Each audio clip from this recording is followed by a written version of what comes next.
Hi guys, kamusta? So bali eto, mag-upload lang ako ng video ngayon. So meron kami ditong 50 versus 50 na FCW. So kasali ako dito.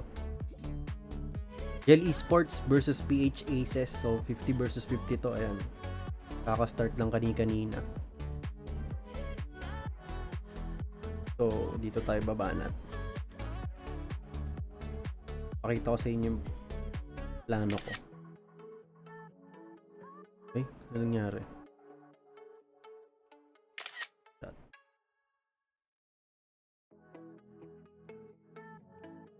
So plano ko yung paborito kong Warden Charge Rocket Launch. Ang plano kong tamaan dito ng fireball etong scatter shot mismo. Ngayon, i-invi ko to sa dalawa. Tapos dito ko i-deploy yung Warden. Para tamaan ko tong scatter shot, dito ko bibitaw ng fireball. So magde-deploy muna siguro ako dito ng isang barb or archer. Pang check kung may Tesla. So, bali tatlong invi na rin yung dadalhin ko if ever na bigla may mag-pop up na Tesla. So pag nakuha ko tong part na to, ayan. Hindi ko alam, hintayin ko pa si Warden kung pupunta pa siya dito, aangat sa may papunta sa taas or pupunta siya dito sa baba. If ever, wala namang problema dito, plano ko mag-deploy ng FF, Flame Flinger. Mag-deploy muna ako dito ng tig dalawang rocket launch para mabasag yung dalawang mortar. So, pag nabasag yung dalawang mortar, saka ako idadrop yung Flame Flinger. So, si Flame Flinger ang bahalang kumuha dito sa part na to. Ayan.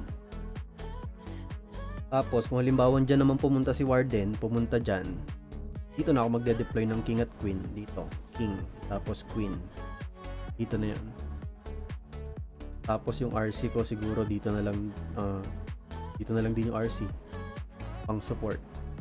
If ever naman na bumaba yung Warden dito papunta ng Town Hall, siya na bahalang kumuha dun sa Town Hall.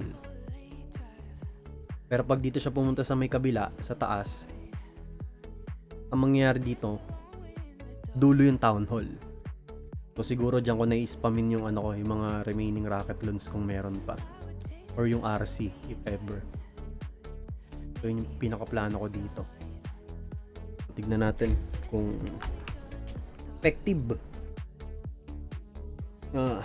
Banatan natin.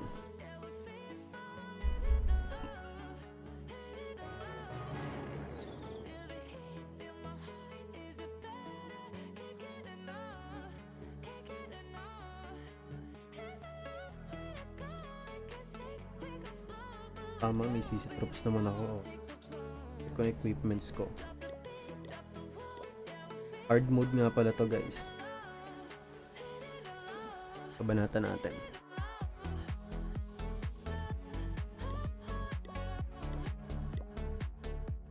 Tignan natin kung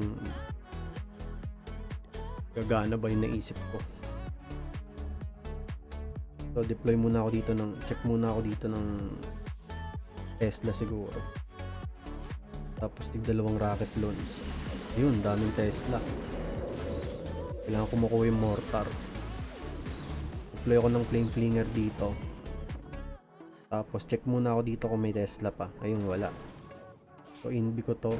1, 2. Tapos dito ako mag-fireball.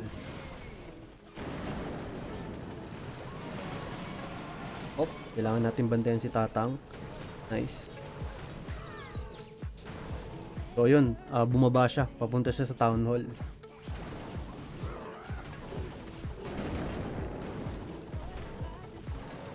So hintayin ko lang munang kumuha ng magandang value si dito, si Warden. Ayun, sakto, may skeleton trap pa. Lalapit pa sa monolith. Okay. Nako, delikado pwesto ni Tatang dito. Hindi ko maabot yung monolith.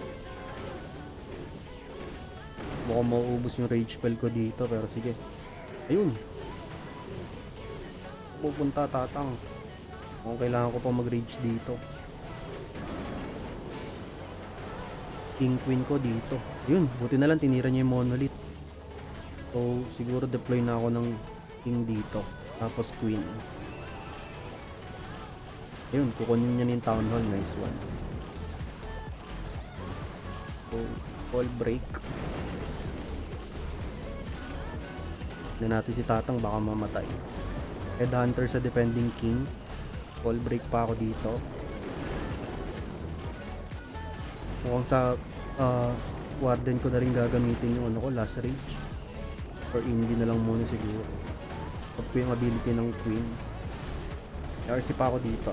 Hindi ko muna yung warden, mamamatay na yung mga healers ko. Mamatay niya yung queen ko. So dito na lang si RC siguro sa ilalim. Sumama pa si ano.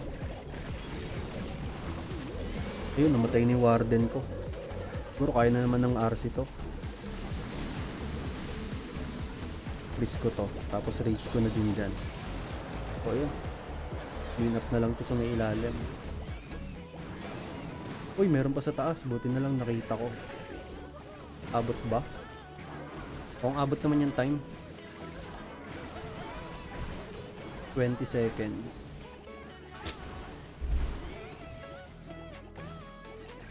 Nice. Mabot. Swerty.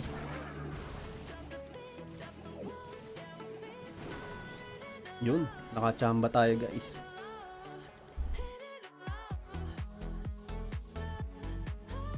Sino ba lamang dito ngayon? Lamang pala kami. Kung maka 3 star ng isang attack yung PH Aces. Maka 3 star sila. 45. Lamang kami ng 2 star. Yun.